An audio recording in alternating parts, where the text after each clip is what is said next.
So today we're going to talk about the one shift you need to make to calm separation anxiety. What is separation anxiety? It is the one mindset shift you're going to have to make if you want to step away from your business. My name is Leslie. I'm an embodied sales and leadership coach. If you're new around these parts, hey. If you're not new, hey, like Tosh, I see you, Tosh. Hey, Anita, I see you. Welcome, welcome, welcome. So I want to talk a little bit about separation anxiety. I don't know what it is, but it seems like I've had the worst luck when I buy dogs, okay? So I've had 2 dogs my adult life. I've had 2 dogs my adult life, and one's name was Jagger, like Mick. And my current dog is Jeezy. Some of you have seen him. You've met Jeezy mine. Okay? So I have a thing for rock and roll and rap music, obviously. But here's what both of my dogs have in common. Now, Jagger was sweet as pie. Kind of like how people who have multiple children, you might get this. But Jagger was the perfect dog. When I tell y'all he was the perfect dog, he was the perfect dog. He lived to please me and my husband. Like, that was his life. Such a sweetie pie. Whereas Jeezy, on the other hand, is just like who he's named after, a drug dealing rapper. He is messy. He is aggressive. He is always doing something he ain't got no business doing. He is a mess. So be careful what you name your dogs. Hey, how are you? Be careful what you name your dogs, okay? But here was the thing, that while their personalities were different in that way, here's where they're similar. Both of these dogs had terrible separation anxiety. Has anybody ever dealt with this with a pet before? If so, put a 1 in the comments. It's meaning like the minute that you are out of his presence, he's like freaking out. Like both of them. It was so bad for Jagger. Jagger would bite plugs out of his booty, pull hair out of his booty. Jeezy's not that bad, but Jeezy, okay, so I'm not alone with this. Jeezy, though, will get aggressive. Like he'll bark, he'll go back and forth, but it's all because he doesn't want us to leave, okay? So you might be thinking, what the heck does this have to do with me running my studio or shop? I'm so glad you asked. Some of us get that same exact feeling that my dogs get when we step away from our brick-and-mortar business. When you step away from your studio, when you step away from your shop, you get that same anxious feeling. Like, I wonder what's going on. I wonder what they're doing now that I'm not there to supervise it. I wonder what they're doing now that I'm not there. Who's going to change the toilet paper in the bathroom? Oh, they're gonna put it on the wrong way. They're gonna make it come under as opposed to over. Like, oh my gosh, are they gonna remember that they need to lock the back door before they put on the alarm? Like all these things in your mind. We talked about this yesterday. Like you can't shut your mind off when you're away from your business. And this is what is keeping you from finding true freedom in your business, is because you have separation anxiety. And the reason that you have separation anxiety, which say over camp here, okay? The reason you have separation anxiety is because you haven't found your star player. What's your star player? Your star player is the person who thinks and breathes and has the same passion for your studio or shop that you do. And so what you really want to do in your heart, I know that you want to be able to take 2 to 3 days off a week. If you want to be able to take 2 to 3 days off a week, put a 2 in the comments. 2 for at least 2 days off per week. Okay. And what if we can make it really sweet where you took 3 to 4 weeks off per year? And I ain't talking about no janky off. I'm talking about completely unplugged from your business for an entire 3 weeks. Sounds like heaven, right, Tosh? Like, sounds like heaven. To be able to get a full month off and only work in your business front-facing 2 to 3 days a week, that would feel like a win. But what is stopping you from getting there?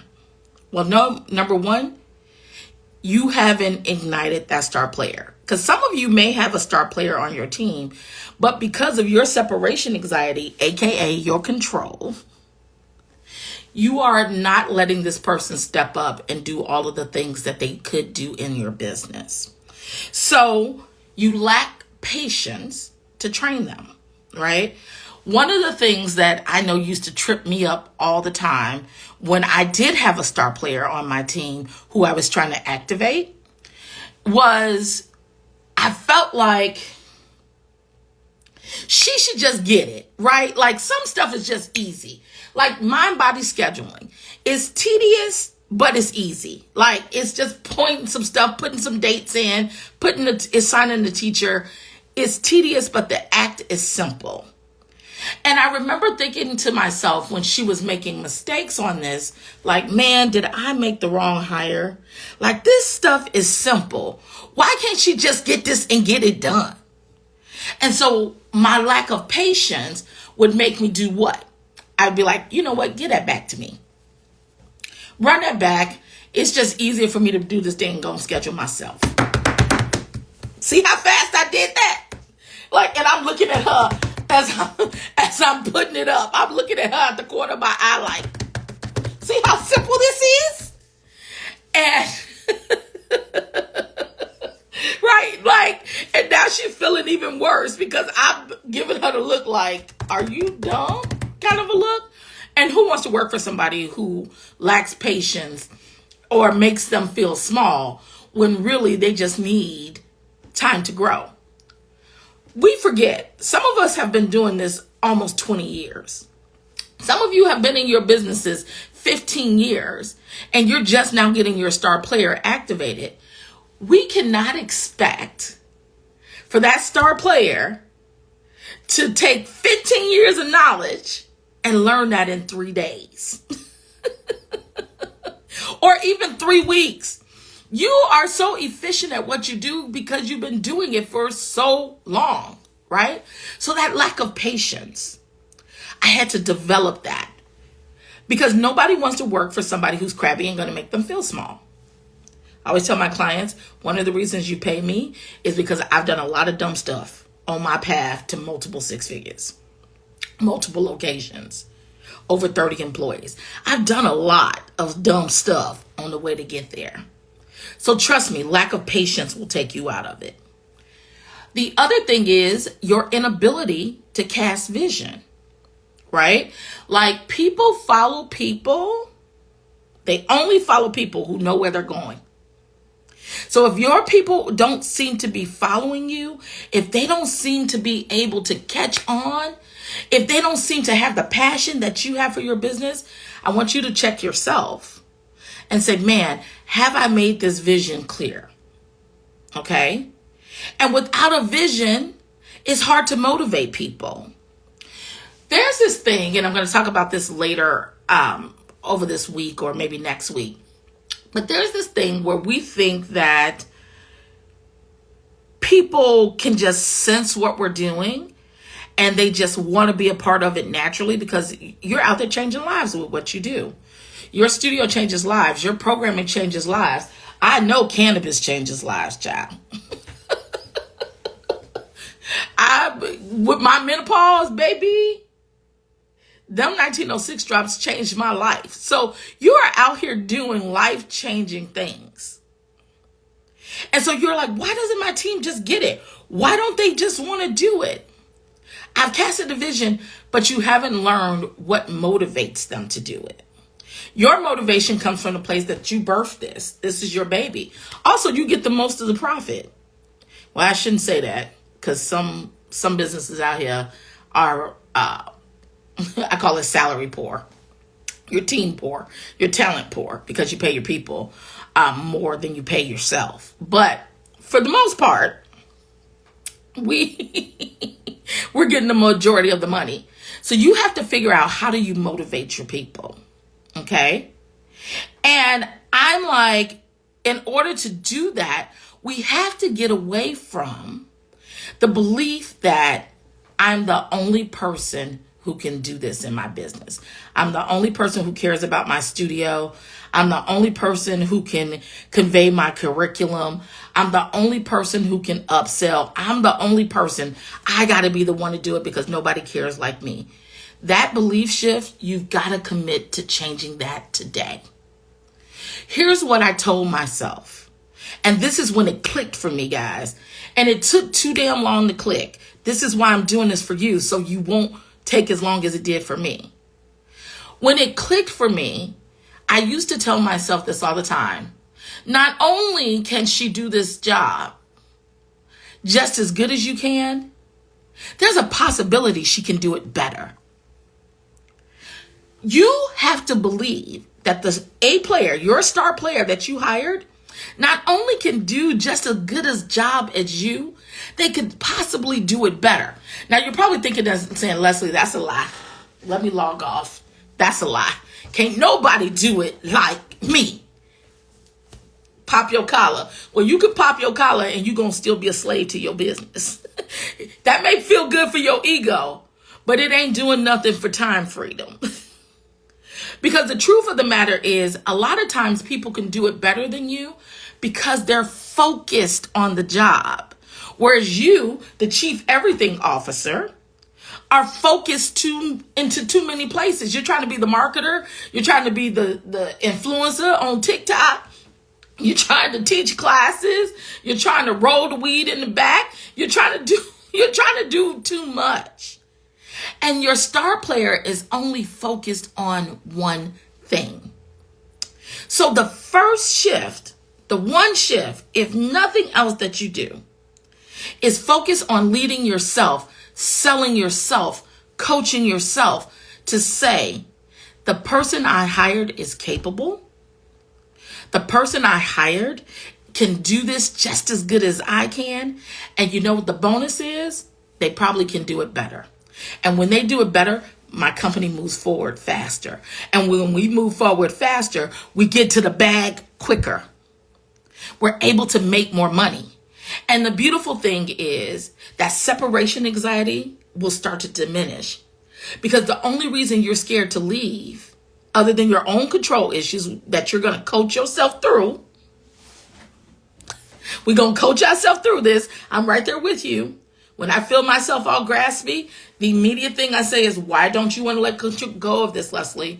What in your ego is telling you that you must hold on to this? You're going to get the time freedom, but you're going to make more money. You're going to be able to unplug and spend time with the people you really care about. But you got to make that shift. So literally, if you're committed to making that shift, put a 1 in the comments. If you are committed to saying the next time you feel like, oh, it's just easier for me to do it. Oh, I lack the patience to train this person. Oh, my expectations are unreasonable. Why can't they just get this? You're going to say to yourself, no, this person is smart. They're capable. They have what it takes to do this job. I'm going to trust that they can.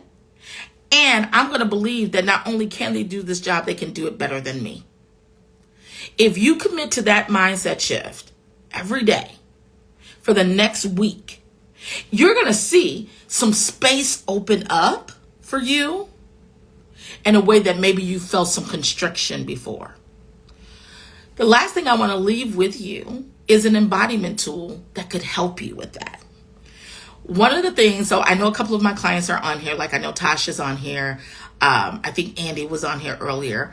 One of the tools that changed my life was tapping. And it's called EFT. It's Emotional Freedom Technique. And it does exactly what the name says it does. It gives you emotional freedom. Now look, you know me, I'm an Enneagram 8. I don't believe half of the things that anybody tells me about anything. Can I just say that? So if you ever feel like I don't trust you, don't take it personally. I don't trust like 99% of people I meet until you show me otherwise. In my world, you're guilty until proven innocent. This is why, totally unintentional, go to therapy. I got my go to therapy shirt on because guess what? I'll be in therapy in 30 minutes. Because these are things I have to work on too. I just don't want you to feel that way. But this tool here was so accessible to me. when I was trying to make that shift of letting go of some control so I could get freedom in a healthy way, in a way that I had mental freedom, not just time freedom. Because you know what? You could be on vacation and technically have time freedom. But if you're checking your phone, you're all in your Slack, you all in your WhatsApp the entire time, you ain't free. You're not really free. So tapping helped me to get some freedom around it. And I would find myself like, okay, Fridays are my day that is like my sabbatical. I try not to do any work on Fridays or very little work on Fridays. So on Friday, I'd be sitting there like, oh my gosh, I'm not going to do any work today. But I feel that rising up in me, the wanting to check the cameras, wanting to run reports. Y'all here, y'all know what I'm talking about. Wanting to send just a message on Slack just to be like, is everything okay? Just trying to insert myself when I should be pulling myself out. I literally would tap on that. So the way that tapping works, if you've never tapped with me before, is that your body has meridian points, okay?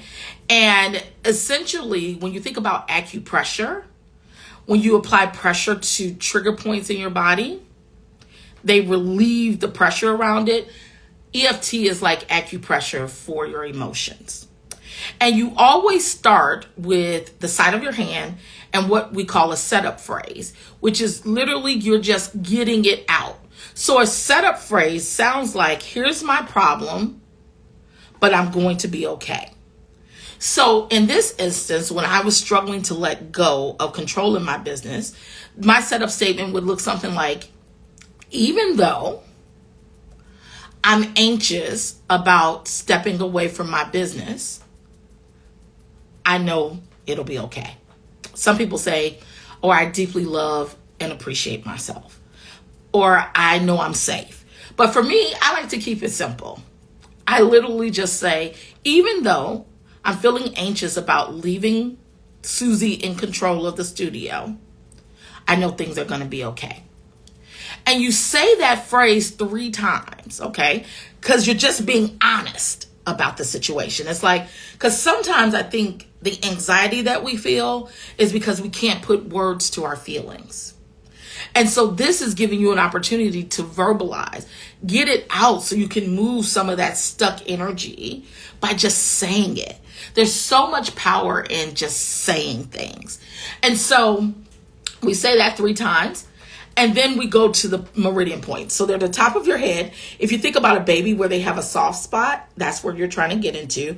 I have weave, so I have to get in the tracks really good. Here is the inside of your eyebrows, the outside of your eyebrows, under your eyes, so kind of like in your tear wells here, under your nose, above your chin, in your collarbone, and right here on the side of your rib cage. Those are all your points. So once you set your setup statement, so even though I'm feeling anxious about leaving my business, I know things will be okay. Even though I'm feeling anxious about leaving Susie in charge, I know she's going to do a good job. Whatever you need to affirm. So get the fear out there, affirm what you want. How do you want to feel? Say that. We get to the top of the head and you just literally start to pour out all of the things that you're worried about. So what could be some things that you're worried about? Put a couple of things in the comments. What could you be worried about? Why you're not wanting to leave that person in control? So I'm worried that she won't have the enthusiasm towards our customers that I do. Then you go to the next point. What else are you worried about? I'm worried that she won't close sales while I'm gone. What else are you worried about? Well, being that she's not closing sales, I'm worried that our revenue is going to drop. And why am I worried about revenue dropping? What happens there? Well, then if the revenue starts to drop, we might not make enough revenue to make payroll. What else are you worried about? I'm worried that if this revenue starts to drop, that I'm going to be behind the ball and I'm going to have to come back in and put myself back on the schedule to get it back up. What else are you worried about? So you keep going and putting, what are you worried about? What are you concerned about? And you do that, hitting all those meridian points until you feel like you've gotten it out. Like you feel like you've said everything you need to say, you've addressed every concern you have, you've gotten it out. So sometimes you can get it all out in one round. Sometimes it takes 2 rounds. But it's usually most of my clients that see that 2-round point, they feel like they've expressed all of the negative, for lack of a better phrase, all of the junk, they've gotten that out. Now it's about how do we talk about what we want. So we go from this is reality because your feelings are valid, they're legitimate, it's how you see things. This is how I see it now. And then we move to possibility. So when you get back to the top of that head, we start talking about what if. So what if Susie can handle it? What would that make possible for you? It would reduce my stress. Why would it reduce your stress? Because I wouldn't have to worry about if she was doing her job well. What else would it make possible? Well, if she really got the job done, maybe I would only have to come to the shop once a week. Okay. And if you only came to the shop once a week, what would that make possible? Wow. It would give me the option to be able to start another business. Oh, wow. And what would happen if you started another business? What would that make possible for you? Well, that could add another couple $100,000 to my retirement account. Nice.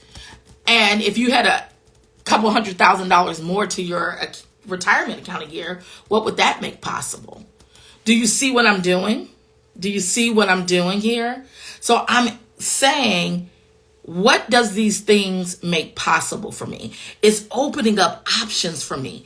It's giving me possibilities for me to be able to think bigger. Yeah.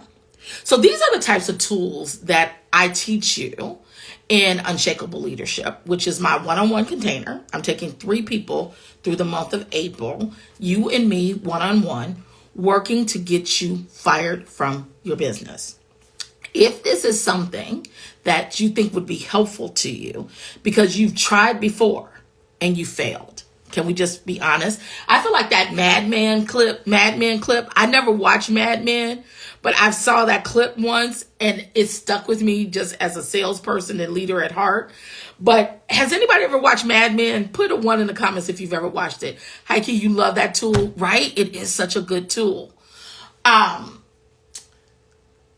There's a scene where he basically is like going to talk to an executive and he basically says, like the executive is trying to tell him what they do and how it's worked. And he basically like, I'm leaving up out of here. And the guy's like, where are you going? He was like, well, you clearly got it all figured out. But he brings him to the realization that everything you tried ain't worked no way. I got to find that. It's like, that's why I'm here, because it ain't worked. It don't work. So are you going to continue to go down the path that you're on? Or are you going to actually let me do what you've hired me to do? That is what it's like working with me. I want to give you tools so that you can get free. You did not start your business to work in your business 24 hours, 7 days a week. You did not. I haven't met an entrepreneur ever who said the reason they started their business was because they really wanted their business to be their life, that they wanted to own their job. I'm sure you exist out there, so don't come to my door with tiki torches and pitchforks. Good for you. If you want to be a slave to your business, if you want to own your job, good for you. But you ain't my people. My people are dedicated to being able to work 2 to 3 days a week, face to face, being present in their business, and wanting to take 4 weeks off a year, minimally. Like the people I work with want to make sure that they have such a well-oiled system in their business, that their business runs like a well-oiled machine, because they want to be business owners. They don't want to own their job. If that is you, run, don't walk to the link in my bio. You can set up a compatibility call. It's free. It's 15 minutes. and we will talk to make sure that this works for you. Because in my 6 years, going on 6 years of coaching now, I've learned who I can help and who I can't. It took your girl a long time, but I figured it out. And so this call isn't just about you seeing if you want to work with me. It's also making sure that Unshakable Leadership can support you, because it cannot support everybody. It cannot. And so this is just to make sure that it works out for both of us. All right, my loves, if you have any questions, you know my DMs are always open. But better yet, get on my calendar, G. Go to the bio. Being that I do need to go to therapy, like my shirt says, I will talk to you guys tomorrow. All right, my loves, have a good day. Bye. Grace and peace.